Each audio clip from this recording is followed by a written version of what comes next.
Do you ever feel disconnected from your true self?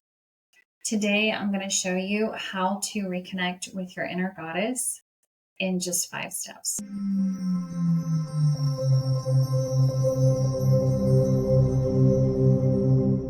All right, step number 1 is cycle syncing. I really hope that you have heard of this term before. I've talked about it a few times previously on my channel, but this is something that's definitely gaining a lot of momentum. And I'm really, really happy about that because it's something so important. See, as women, we have a 28 to 29 day on average cycle. Okay, we're very cyclical beings versus the masculine who operates in a 24-hour cycle. So it's very, very different, right? And unfortunately, our world is designed around the masculine and not around the needs of the feminine, even though we are half of the planet. That's a topic for another video though, right? So understanding cycle syncing is going to be something that really helps us to reconnect into our sacred feminine energy and to embrace that sacredness of being a woman. So let me break this down for you a little bit if this is a new topic for you. I'm going to keep this pretty brief. So I'm going to run through it for you real quick. This cycle starts, it ranges from about 25 days to about 35 days. It depends on the woman. The average is 28. Okay, so we're going to kind of look at it from that aspect. It starts day 1 on the first day of our period. Okay, so that's when our cycle starts. And that would be the menstruation portion of this cycle. So we have, normally it's about 3 to 7, almost to 10 days of menstruation for some. That's the beginning part. Now, what's interesting is in that time period, in those first 10 days, we also move over into the follicular phase. Follicular phase is a pretty short phase in our cycle, depending on how long we have a period. So if our period is about 3 days, then we're going to be in our follicular phase for about a whole week. If our period is 7 days, we're only going to have about 3-day window of time that we're in our follicular phase. Okay, so that's going to vary between every woman depending on the length of their periods. Okay, starting on about day 11, that's when we're going into the ovulation window. And so moving into the ovulation window, things are going to start kind of picking up. We've got a lot more hormones going on there. And so that's days, in my notes, 11 through about 16. It's a 5-day window. And then from day 17 until our next period, that's what is the luteal phase. Okay, so we have those 4 different phases. And we are different and have different needs in those 4 phases because of what's happening with our hormones. Okay, so in the menstruation phase, our hormones are really, really low. This would actually be considered like the new moon or winter time. Okay, we can look at it that way. So if you're someone who's watching this, you're like, but Nancy, I don't have a period anymore, either because of birth control or menopause or hysterectomy or anything like that, we can still kind of get into a cycle with the moon phases. That's why I'm sharing those with you. Okay, so menstruation is like new moon, winter time, the hormones are at their lowest. And then once the period stops, hormones start to increase, right? So we're going into springtime in that follicular phase. They're starting to increase to go into ovulation. The ovulation window is definitely where we start feeling the most like juicy and the most yummy in our cycle. But we can think of the follicular phase as springtime, right? Things are starting to wake up. This is where we're looking at the waxing moon. Things are starting to get more active and activated, right? And then we move into the ovulation. That's where hormones are at their peak. And this is going to be considered summertime or a full moon, right? So it's really cool if we can actually get our periods to like sync with the moon cycle. That's a pretty neat thing. And then from there, moving into the luteal phase, that luteal phase is the longest in our cycle. And it goes from day 17 until our next period. So in that, we're going to find that our hormones actually shift quite significantly because we're looking at kind of like the first phase of luteal when we still have some of the hormones the yummy hormones, the testosterone, the estrogen, the stuff that's making us feel pretty juicy, like at its peak, and then that's starting to drop, and progesterone then starts to try to rise, and progesterone's coming in case something got fertilized in the uterus, all right, during ovulation. So progesterone's trying to rise there. Progesterone is actually known as a calming hormone. For many of us, we probably struggle to produce it, and so we're not getting to feel the benefits of it. But through cycle syncing, we can actually help to improve that and support the body through those cycles. So we're finding that in that first part of the luteal, we're still going to have some energy. We're still going to feel kind of juicy. But those 7 days leading up to our period, that's when things are really going to slow down. And this is fall, right? Things are starting to quiet down. We're probably going to find that we enjoy doing more things that are planning, more practical things. Maybe we get kind of a bee in our bonnet to want to like clean the house or clean out the cabinets in the kitchen, or plan or redecorate our office or something like that in this period of time. It's from that progesterone coming in. It's just like the nesting that we have at the end of our pregnancies, right? And that's from that progesterone energy that is in our body, all right? So when we're in that menstruation phase and it's winter time, we're probably going to feel kind of a lack of motivation. So this is actually a time to reflect. This is a time for us to think about what's working for us, what's not working for us, and get a feel for what we need to start doing to make some changes. Then we move into that springtime of the follicular, and we're going to start kind of taking some action, right? We're going to start putting things in motion. We're going to start implementing some stuff. Then in an ovulatory phase, this is where we're going to have the most energy. So if you are a businesswoman, this is the time that you're going to want to batch out a lot of content, record yourself, because this is when you're going to feel the most luminous, the most powerful. And it's a great time to create content when we're in that space. All right. And then as we go into the luteal, I already started to kind of describe that. Like, let's wrap up what we were doing in that ovulation phase as we kind of ride those hormones out for a couple days. And then as we're moving into our next period, we really want to honor ourselves in this time. Those 7 days before our period are really important, because we don't have as much resilience as we did in any other part of our cycle, because estrogen is so low and progesterone is trying to come up. So this is why we want more carbs. This is why we crave things like that, because progesterone needs more glucose in our body to get ourselves going. All right. So really listen to the body, really honoring these different parts of the cycle are going to really show us and remind us of how sacred and special we are as the feminine.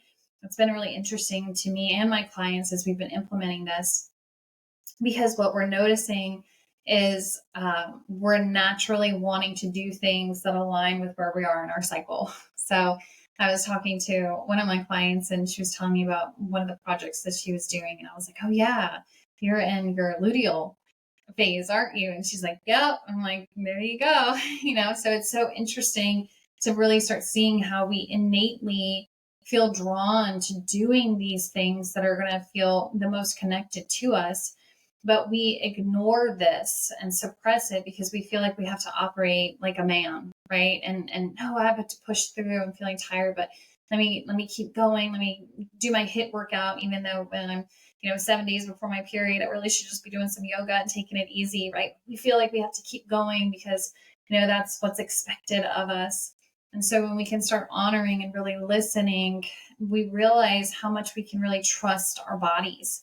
And that means our intuition as well, because we're getting connected into ourselves and we're seeing like, wow, like my body really knows what I need. It really does communicate. And now that I'm aware and I'm listening, I'm able to support that. And it really helps us create a very beautiful relationship with our sacredness and our cycles and with who we are as a person. Okay, so that was number one, cycle syncing. That was the longest one, I promise. I wanted to get that one out of the way. Okay, the next one is going to be some sacred movement. What I mean by this is really anything that's going to allow the body to be used in a movement way. Okay, so this could be dance, it could be yoga, it could be doing like bar class, weightlifting. Even if you're just kind of playing around in the kitchen while you're cooking, like boogieing, listening to some music, really allowing the body to move. One of my favorite things lately has been somatic exercises. So doing like somatic practices and different things like that, because we'll get stuck energy in the body. Okay. And like the trapped energy can also be energetic, and it can be emotions, and it can be trauma, and it can be memories, and it can be programming. So the more active we can be and the more we can allow the body to move, we're going to allow that stuff to flush out. And we're also going to feel, again, more of a connection into our body, like really being intentional with the movements, like paying attention. How does this feel? How far, like, can my flexibility take me? What are my limitations with this? What's going on? How does my shoulder feel? It just allows us to really connect and be connected into our body so that we can co-create with it. So that was number 2, sacred movement. Number 3 is going to be connecting with nature. This is important. I think we hear it a lot probably, but we maybe like not do it as often as we should, but we need to be grounding. Okay. So that's being outside. It's okay if you have shoes on. It's better if you don't. But being outside in nature, that's also allowing us to connect to the Earth's electromagnetic field. And the Earth is a feminine entity. So when we can connect into that nurturing, nourishing environment and energy, it can help us connect into our own nurturing and nourishment that we cultivate within us. We have that in our womb. We are the beings that create life. We can manifest a being into creation, right? So that's a natural state of being. So the more that we can connect into that energy, the better. And we can also get some sunshine and amp our vitamin D a little bit. That's also good for us. But being outside, getting fresh air is like overall, it just has so many health benefits. But being connected with the earth is going to be one of them when we want to reconnect with ourselves. If we feel like, gosh, I've kind of lost myself, I just got out of a relationship and I realized how much I kind of forgot who I am. I'm trying to reconnect in that way. Sitting outside is going to be a very powerful way to do that, especially if you can sit on the ground, allowing your root chakra to touch the earth. That's going to help a lot. You can sit on like a towel or a blanket or something like that and connect. Okay. So that was number 3. Now we have number 4. Number 4 is creative expression. Okay, this is fun. We need to have fun. We are naturally creatrixes. Okay, I talked about that already with the womb. Okay, we are naturally desiring to call things into being and to create. So this is why it's important for us to explore art, journaling, writing, creation of really anything. I mean, I love to create my own graphics and my own thumbnails for my videos. And so that's kind of therapeutic to me, where I just kind of play, I'm on my phone in Canva and I'm creating these and pulling things through from visions that I've seen in meditations and different things like that. Like I love doing that. I love connecting into my energy and creative centers in that way. Some people really enjoy journaling, doing art, drawing, coloring, those like coloring books, right? We can paint anything that can help us to connect into our creative expression. Even meditation and practicing visualization. If we're visualizing the life that we want to create, that is a way of practicing creative expression. And it's a very powerful way to manifest our reality, because we're allowing ourselves to go ahead and be present in that space that contains everything that we want. And so we're tuning our frequency to be a match to it by staying in that place and staying in that state of being. Okay. So that's a really powerful way to connect and to also express our creativity. And it's something that a lot of people don't think about, being in meditation and visualizing, like, what kind of life do I want to create? And how can I tune into the yumminess of that energy and feel it throughout my body so I can attune my frequency to be a match to it? Super, super powerful thing to do. Okay, that was number 4. And number 5 is rituals. Oh my gosh, I love doing rituals because it's something fun. It's also another creative outlet. But by what I mean by doing rituals is this can be anything like a morning ritual, right? I wake up in the morning and I will actually journal. That's the first thing I do. I wake up and I have a notebook on my nightstand and I will journal, and I will journal mantras. That's actually what I do. And I write out different mantras for things that I know that I need to work on in my programming. Okay, so I write statements and I'll say them out loud as I write them. And that's how I want to start my day when my brain's still a little bit in like beta waves. And I want to program those new mantras and beliefs into my brain.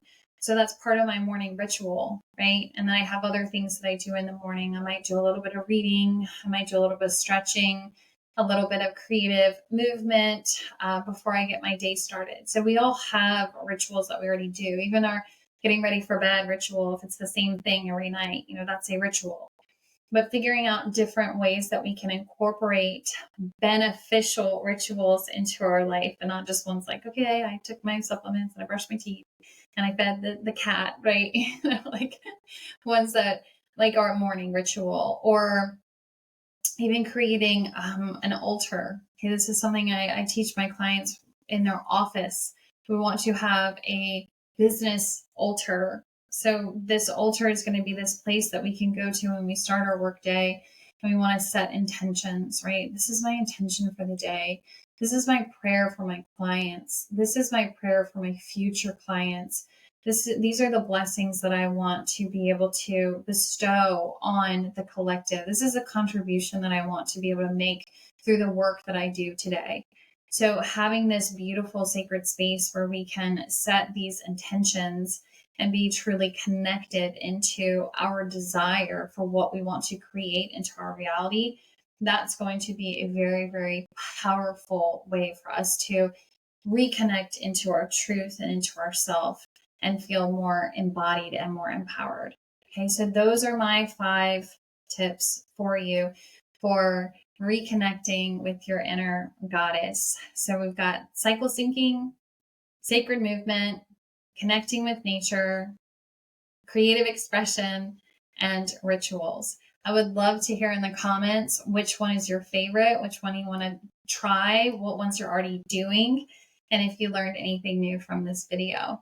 Thank you for being here with me and co-creating in this space. If you learned something from this, I bet one of your friends would too. So make sure to share this with them, and I'll see you on the next video.